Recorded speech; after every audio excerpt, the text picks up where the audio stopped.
रहा है। यह न केवल धर्म समाज के लिए बल्कि पूरे छोटानागपुर कलीसिया के लिए गौरव तथा ईश्वर का महान वरदान है।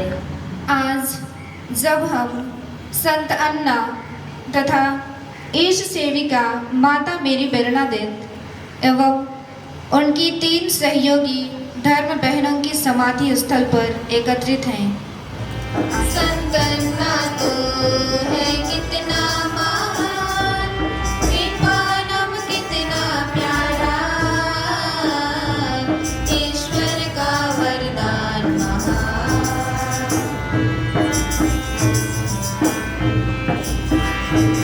तेरा गौरव हम गाते हैं, आते हैं तेरे चरणों पर। तेरा गौरव हम गाते हैं, आते हैं तेरे चरणों पर।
पिता और पुत्र और पवित्र आत्मा के नाम पर। हमारे प्रभु यीशु क्रिस्त की कृपा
उनके नाम पीढ़ी दर पीढ़ी बने रहेंगे। हम पीढ़ियों के क्रमानुसार अपने लव प्रतिष्ठ पूर्वजों का गुणगान करें। जिन लोगों के उपकार नहीं बुलाए गए हैं उनके नाम यहाँ दिए जाएंगे। उन्होंने जो संपत्ति छोड़ दी है वह उनके वंशजों में निहित है।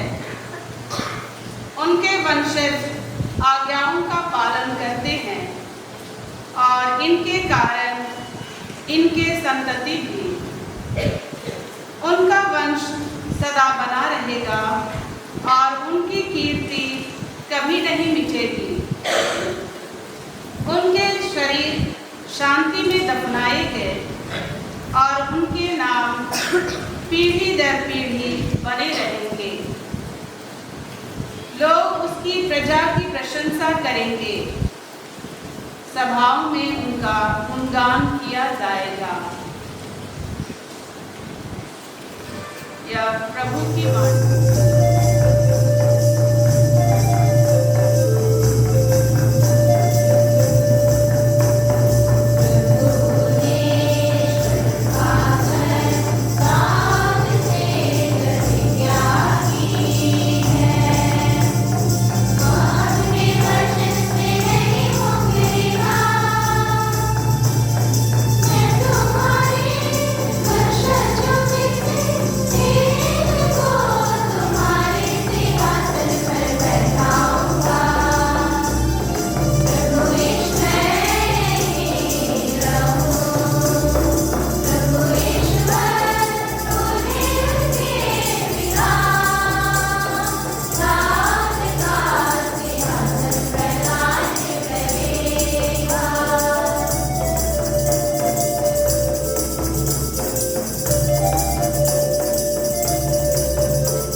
थिस्सलुनीकियों के नाम संत पौलुस का दूसरा पत्र, अध्याय 1 पद संख्याएं 3 से 5 और 11 से 12 तक। भाइयों, आप लोगों के विषय में ईश्वर को निरंतर धन्यवाद देना हमारा कर्तव्य है, क्योंकि आपका विश्वास बहुत अच्छी तरह फल फूल रहा है और आप सबों में प्रत्येक का दूसरों के प्रति प्रेम बढ़ रहा है।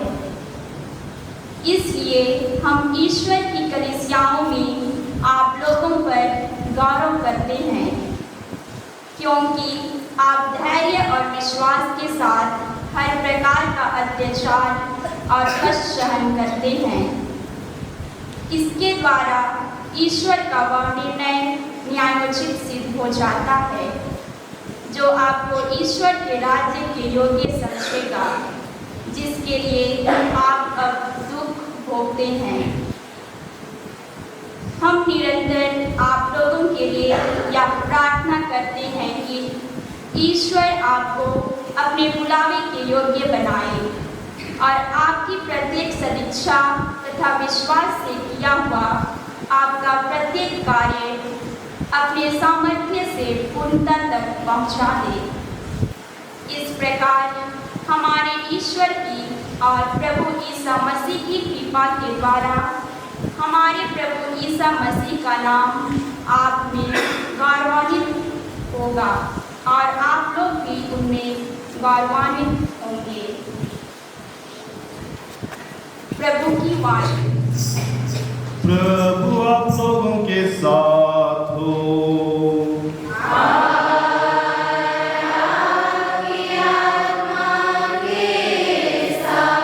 संत मत्ती के अनुसार पवित्र सुसमाचार।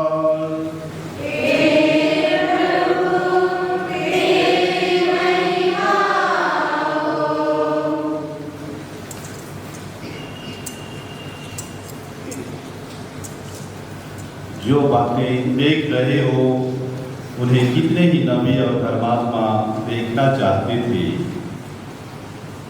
यीशु ने अपने शिष्यों से कहा, धन्य है तुम्हारी आंखें क्योंकि वे देखती हैं, और धन्य है तुम्हारे कान क्योंकि वे सुनते हैं। मैं तुम लोगों से कह देता हूँ, तुम जो बातें देख रहे हो उन्हें कितने ही नबी और धर्मात्मा देखना चाहते थे, परंतु लोग ने उनको देखा नहीं। और तुम जो बातें सुन रहे हो वे उनको सुनना चाहते थे, परंतु लोग ने उनको सुना नहीं। प्रभु का सुसमाचार।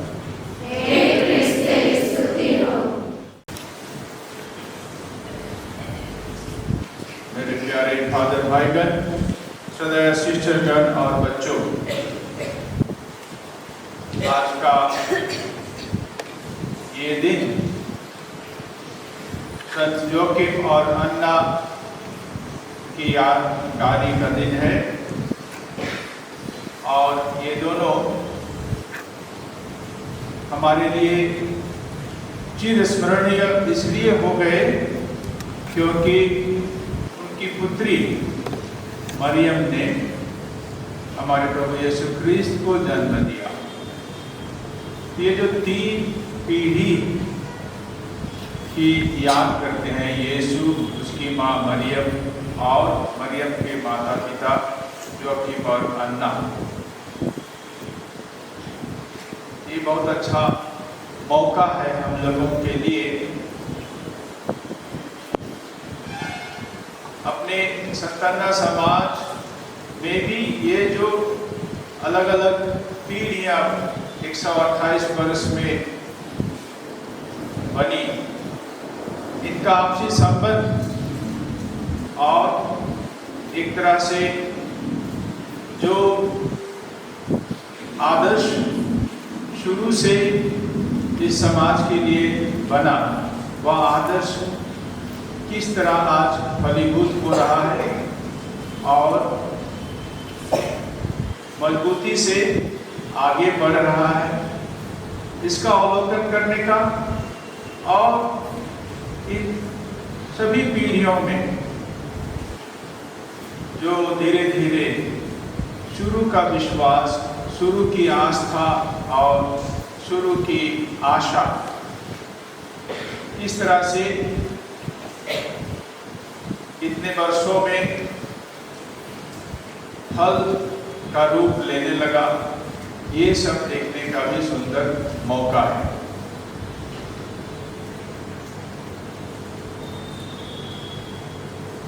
संत पापा फ्रांसिस ने 2016 में आज के इस पर्व को विशेष रूप से मनाने वाला पर्व कहा और इससे निकट जो भी रविवार होगा उस रविवार को हमारे बूढ़े माता पिताओं, जो लोग आज बहुत बुढ़ा बुढ़ी हो गए, उनके आदर में उस रविवार को रखने के लिए सुझाव दिया। अब उस माने में कल आने वाला कल बहुत ही निकट वाला रविवार है, क्योंकि इस बार 26 जुलाई शनिवार को पड़ा, तो कल का रविवार एक तरह से बहुत जगह में हमारे वयस्क लोगों के लिए, वृद्धा लोगों के लिए विशेष रूप से समर्पित रविवार होता है। ऐसा करने के पीछे क्या मतलब है? मतलब बहुत स्पष्ट है। हम लोग अपने आदिवासी समाज में भी अपने घरों में जब कोई नया बच्चा जन्म लेता है तो यदा कदा हम सुनते हैं ये अपने बाप की तरफ गया है, ये अपनी माँ की तरफ गया है, ये अपने आजा की तरफ गया है, ये अपने, ऐसा हम लोग जोड़ने की कोशिश करते हैं। और कभी कभी शकल सूरत में और कुछ हाव भाव में, कुछ गुण में ये बातें दिखाई देती हैं। जो क्षमता हो सकता है उसके आजा में रही वो नाती में दिखाई देती है, अथवा एक रुझान किसी एक दिशा में एक प्रकार के काम में उसके आजा में रही तो नाती में भी दिखाई देती है, न केवल शक्ल सूरत में। ऐसी बातें केवल बातचीत के विषय नहीं है, इनमें कुछ सच्चाई है। कहा जाता है हम में से हर एक जन 7 नंबर है, 7वां है। हम में से हर एक जन 7वां नंबर है। क्यों?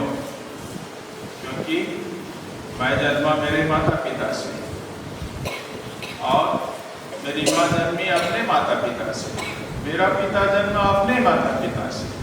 वहाँ से गिनेंगे तो वे लोग 4 हुए।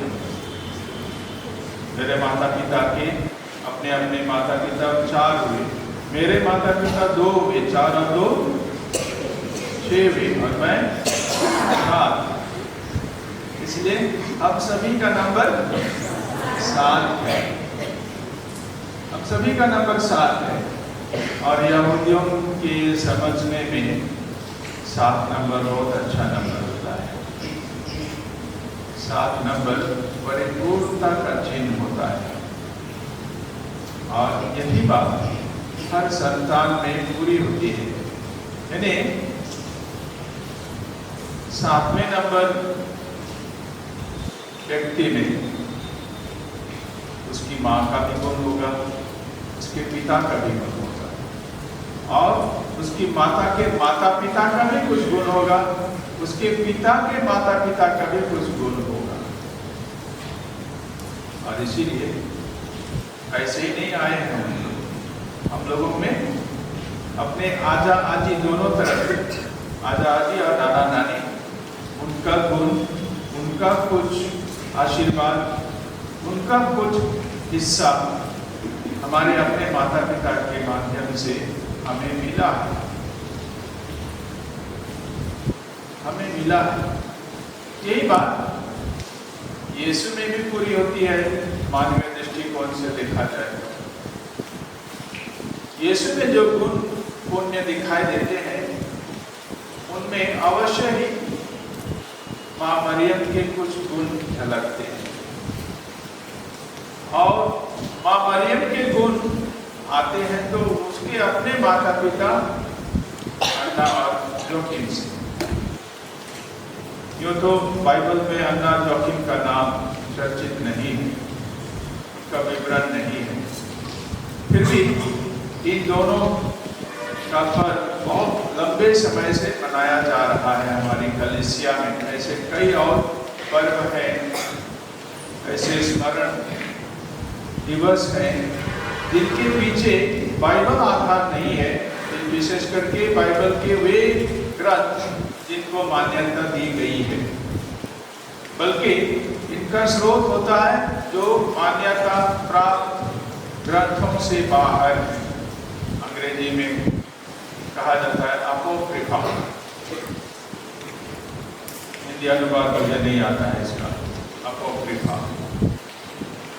तो ये कुछ ऐसे ग्रंथ हैं जिनको बाइबल के वैज्ञानिकों ने, बाइबल के शोध करने वाले, अध्ययन करने वाले विद्वानों ने अलग रखा। उनको पवित्र आत्मा द्वारा अनुप्राणित नहीं माना गया। और इस सूची में, अपोक्रिफा की सूची में बहुत सारे ग्रंथ हैं जिनको हमारे बाइबल में जगह नहीं मिली।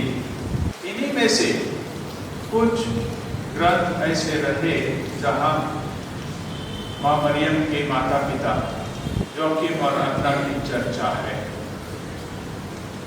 और उस चर्चा के अनुसार बेचारे दोनों काफी उम्र हो गई लेकिन निसंतान रहे, निसंतान रहे।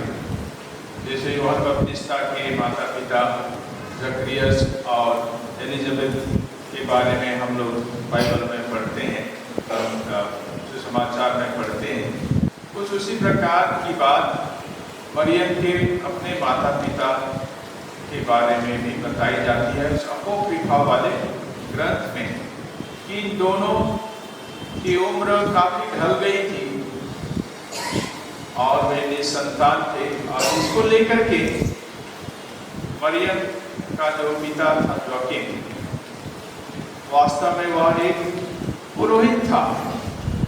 मंदिर में उसको पूजा करना था, लेकिन चूंकि वह निसंतान हुआ उसको ऐसा मौका नहीं दिया गया, उसको दरकिनार कर दिया गया था। और इसीलिए उससे दुखित होकर के वह अपना नगर छोड़ करके बाहर चला गया। और कहा जाता है कि बाहर जब दोनों थे नगर के बाहर और प्रार्थना करते हुए बिता रहे थे समय, एक दूत ने दर्शन दिया और कहा कि तुम्हें एक संतान मिलेगी। और उनकी आशा थी कि उनको एक बेटा मिले, लेकिन आशा के विपरीत संतान तो मिली, लेकिन आशा के विपरीत बेटा के बदले बेटी मिली, और वही बेटी मरियम बनी। और मरियम में जो गुण पुण्य हम देख पाते हैं,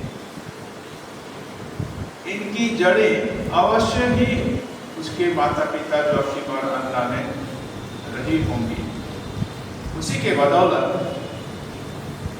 जो भी गुण पुण्य मरियम में हम पाते हैं वो आए उसके व्यक्तित्व में, उसके जीवन में, उसका विश्वास, उसकी धार्मिकता, उसकी सादगी, ईश्वर पर उसका पूरा भरोसा, ईश्वर की इच्छा को मानकर चलने की प्रवृत्ति वगैरह।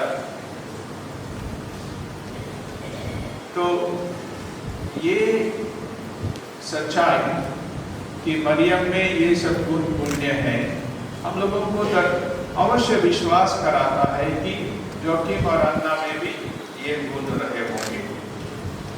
कहा जाता है, हिंदी में कहावत है, होनहार वीरवान के बहुत चिकने बाल। तो माता पिता में ही ये गुण रहे होंगे और इसीलिए बच्चा होनहार होता है। बच्चा होनहार इसलिए होता है क्योंकि माता पिता से कुछ गुण उसने पाए। तो मरियम में ये हुनर जो हम देखते हैं, जो खूबियां देखते हैं, ये अवश्य ही उनके माता पिता से कई मायने में बहुत हद तक मिला हुआ। और इन गुण पुण्य को मरियम ने अपने शिशु यीशु को भी पाया, न केवल शिक्षा के माध्यम से, लेकिन उसको जन्म दे करके भी उसके स्वभाव में अपना कुछ स्वभाव का हिस्सा उसमें अवश्य डाला। और इसीलिए आज का जो प्रथम पाठ हमने सुना,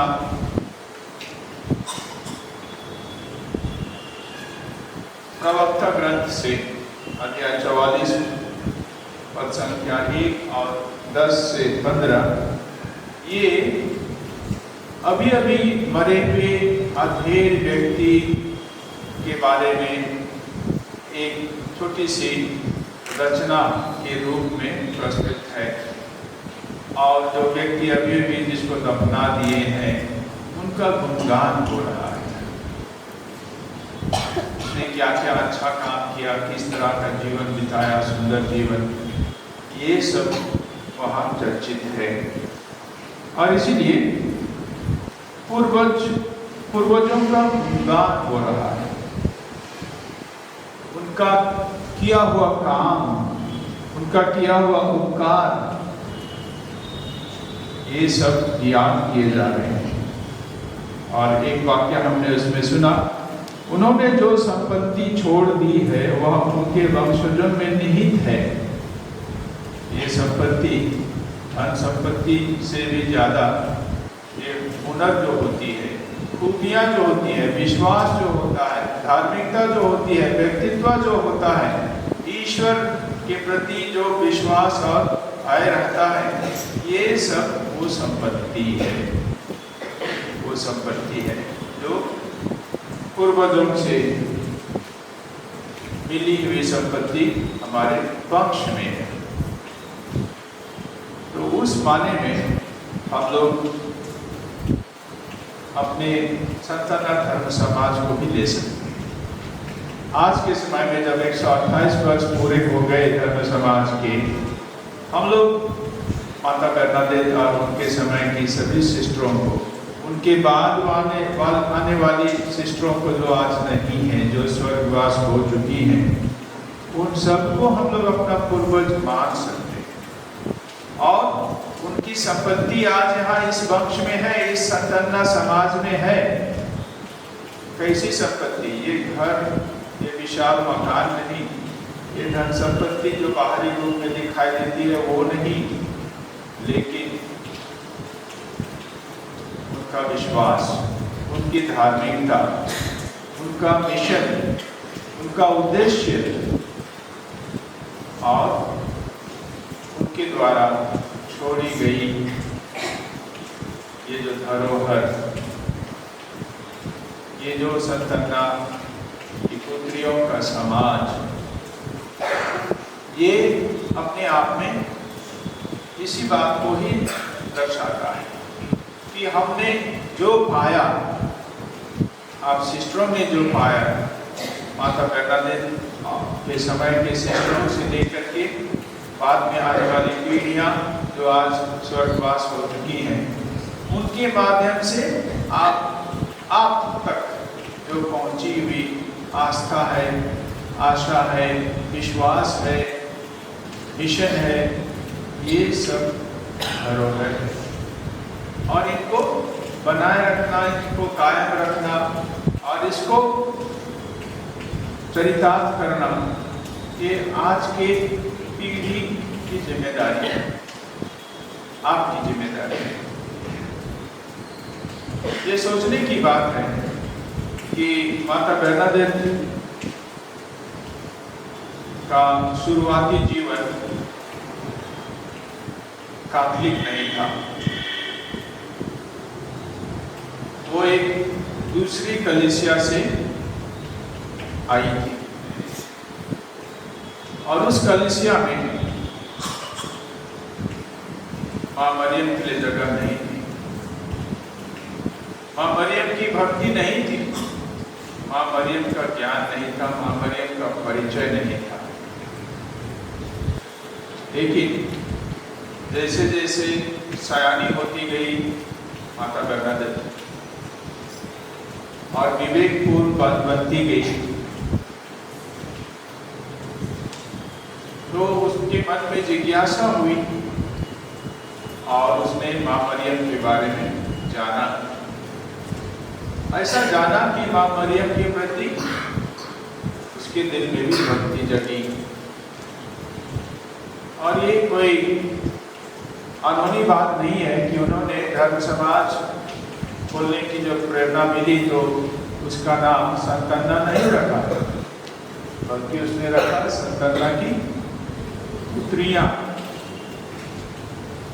क्यों सनातन नहीं रखा? और भी समाज है हमारे भारत देश में, ही सनातन सिस्टरें हैं दक्षिण भारत में, अलग अलग समाज सनातन की हैं, लेकिन माता बरनाडेथ ने सनातन नाम नहीं रखा, लेकिन सनातन की पुत्रियां, यानी सनातन और जोखिम की पुत्री तो मरियम रही। उसने चाहा कि इसी मरियम के गुण ही हमारे गुण में बदले, अथवा हम मरियम को अपना आदर्श माने और उनकी तरह अपने जीवन को हम लोग मिशन से ओतप्रोत करें। अतः आज जब 128 वर्ष पूरे हो रहे हैं सनातन की पुत्रियों के समाज के, तो ये उचित है हमारे लिए थोड़ा सा अवलोकन करना, परखना, जांचना कि क्या हम माता बरनाडेथ के पद चिन्हों पर चलते हुए उनकी आशा जो रही, उनका जो मिशन रहा, उसे हम किस रूप में आज पूरा कर पा रहे हैं। और सनातन की पुत्री मरियम ने जिस तरह अपने जीवन में अपने प्राप्त मिशन को पूरा किया, क्या हम उसी प्रकार मिशन की पूर्ति में समर्पित हैं? यानी हम लोगों का संबंध पूर्वजों के साथ ही है और हमारी दिशा आगे की ओर भी है। पूर्वजों से जो पाया है उसे पूर्णता की ओर ले जाना और उसी ओरिजिनलिटी में, उसी शुरुआती आस्था के साथ, शुरुआती विश्वास के साथ इसको आगे ले जाना, ये हमारे लिए आज का कर्तव्य है। आइए आज हम अपने पूर्वजों के लिए, आमतौर पर सभी पूर्वजों के लिए, अपने अपने माता पिता, अपने आजा आजी, नाना नानी, उनके लिए भी प्रार्थना करें, उनके लिए ईश्वर को धन्यवाद दें। उनकी बदौलत हम जो हैं, हम हैं, हम में जो खूबियाँ हैं, हुनर है, उनकी बदौलत कुछ हद तक हम में है, इसके लिए हम ईश्वर को धन्यवाद दें। लेकिन ये केवल पाने वाली बात नहीं है, लेकिन जीने वाली और देने वाली बात भी है। उन्होंने जैसे हमें दिया, हमारे लिए छोड़ करके गए, हमें भी और उनके लिए देना है और उन तक इसे बांटना है, पहुंचाना है। और सतन्ना की पुत्रियों के समाज में भी हमारे पूर्वज अवश्य इस सेविका माता बरनाडेट और सहेलियाँ होंगी, उनके बाद आने वाली पीढ़ियाँ होंगी और उनके बदौलत हम जहाँ हैं वहाँ हैं आज। तो हम यहाँ से आगे इस समाज को कहाँ ले जाएंगे, कैसे ले जाएंगे, कैसे हम पीछे भी जुड़ करके रहेंगे, आगे भी हम लोग जुड़ करके रहेंगे। ये दोनों दिशा में हम लोगों को ध्यान देना आवश्यक है। ईश्वर करे हम लोगों में ऐसी विशेष रोशनी दे और वैसा तगड़ा विश्वास दे, भरोसा दे कि हम आज जहाँ हैं वहाँ से इस समाज को और भी अच्छे दिशा में हम लोग इसके मिशन को पूरा करते हुए आगे बढ़ा सकेंगे। ऐसी कृपा प्रभु से मांगे।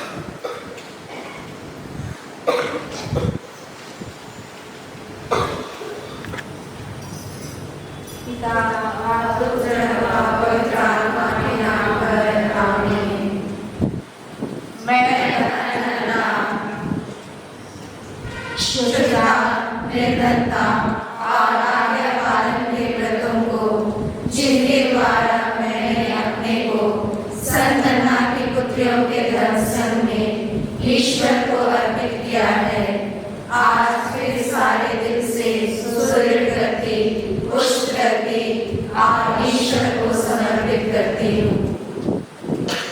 पिता और पुत्र और पवित्र आत्मा के नाम पर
सर्वशक्तिमान शाश्वत ईश्वर वास्तव में उचित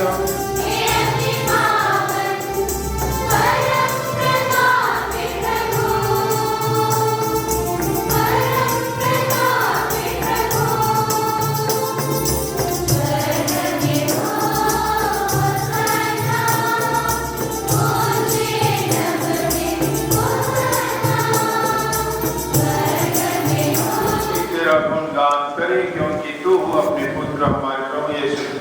द्वारा और पवित्र आत्मा की शक्ति से सभी प्राणियों को जीवन तथा पवित्रता प्रदान करता है, तो सब युगों में अपनी प्रजा एकत्र करता है कि दसों दिशाओं में दिन रात तुझे निर्मल बलि चढ़ती रहे। इसलिए हे प्रभु, हम तुझसे विनम्र निवेदन करते हैं, हमारे इन उपहारों को पवित्र आत्मा की शक्ति से कृपा पूर्वक पवित्र कर दे कि ये तेरे पुत्र हमारे प्रभु यीशु ख्रिस्त के शरीर तथा रक्त बन जाएं। उन्हीं की आज्ञा से हम यूखरिस्ट का यह समारोह मना रहे हैं। जिस रात को यीशु मृत्यु के लिए सौंपे गए, उन्होंने रोटी ली, तुझे धन्यवाद दिया और रोटी तोड़कर उसे अपने शिष्यों को देते हुए कहा, तुम सब इसे लो और इसमें से खाओ, क्योंकि यह मेरा शरीर है जो तुम्हारे लिए बलि चढ़ाया जाएगा।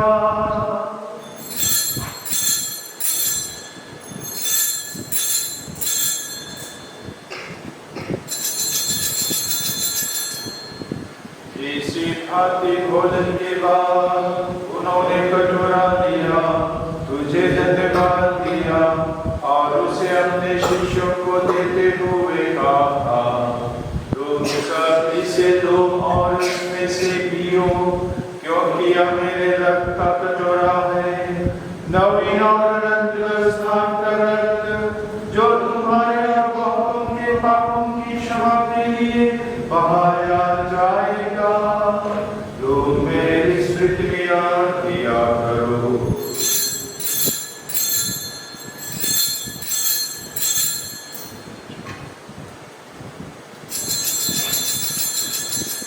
विश्वास का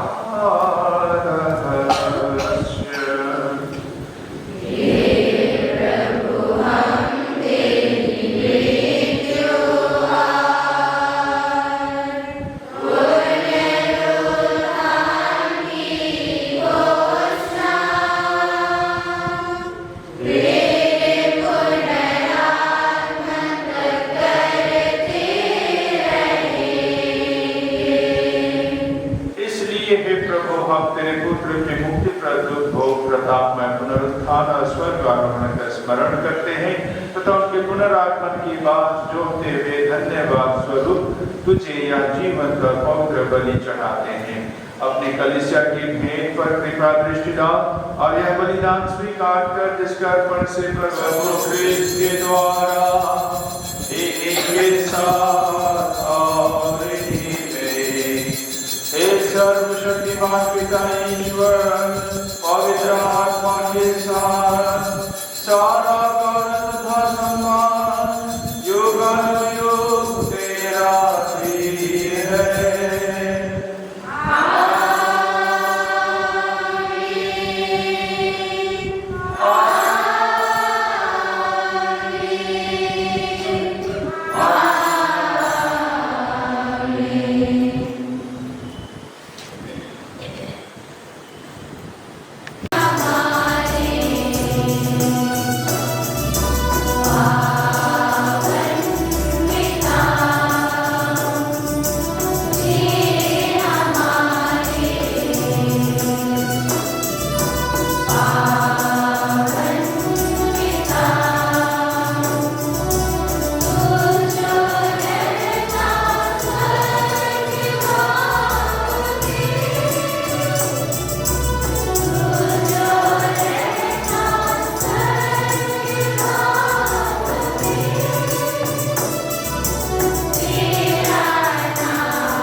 धन्य है हम सब जो उसके इस पवित्र भोज में बुलाए गए हैं।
तेरे इकलौते पुत्र ने मनुष्यों के बीच जन्म लिया ताकि मानव जाति बपतिस्मा के द्वारा तुझसे नवजीवन प्राप्त करे। जिन लोगों को तूने स्वर्गीय रोटी से तृप्त किया है उन्हें अपने दत्तक पुत्र पुत्रियों के मनोभाव से भर दे। हम यह प्रार्थना करते हैं अपने प्रभु ख्रिस्त के द्वारा।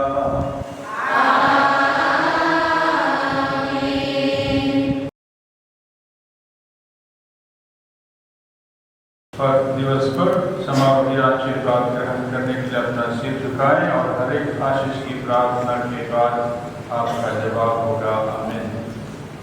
वेदी पर से सभी पुरोहित मेरे साथ अपना दंडा हाथ बढ़ाते हुए आशीर्वाद देंगे। प्रभु आप लोगों के साथ हो।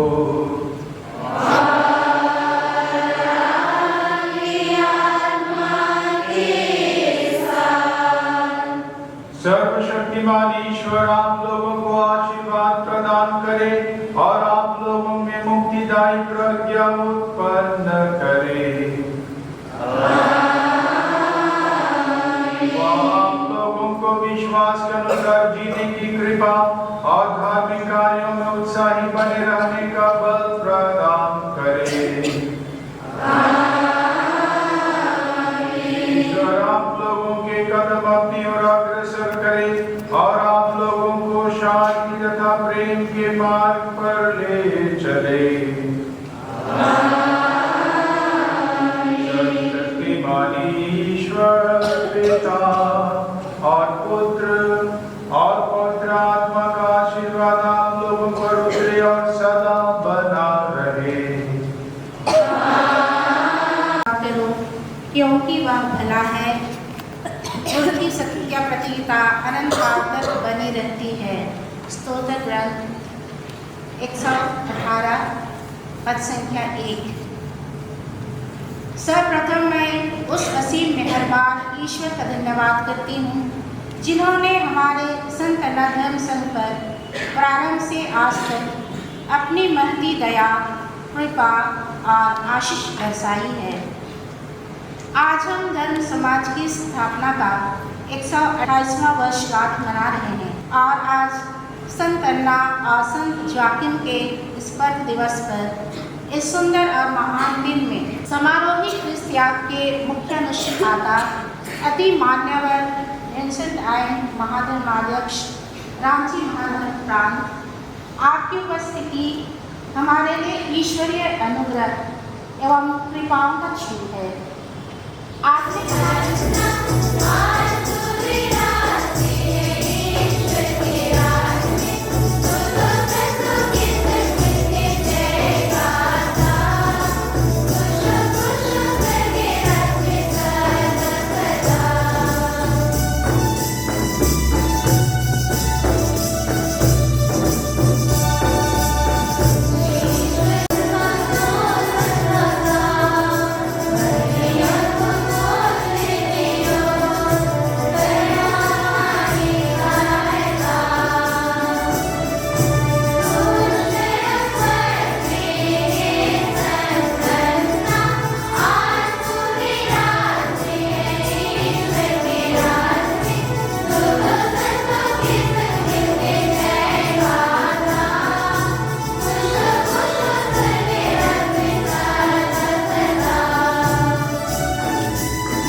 पिता और पुत्र और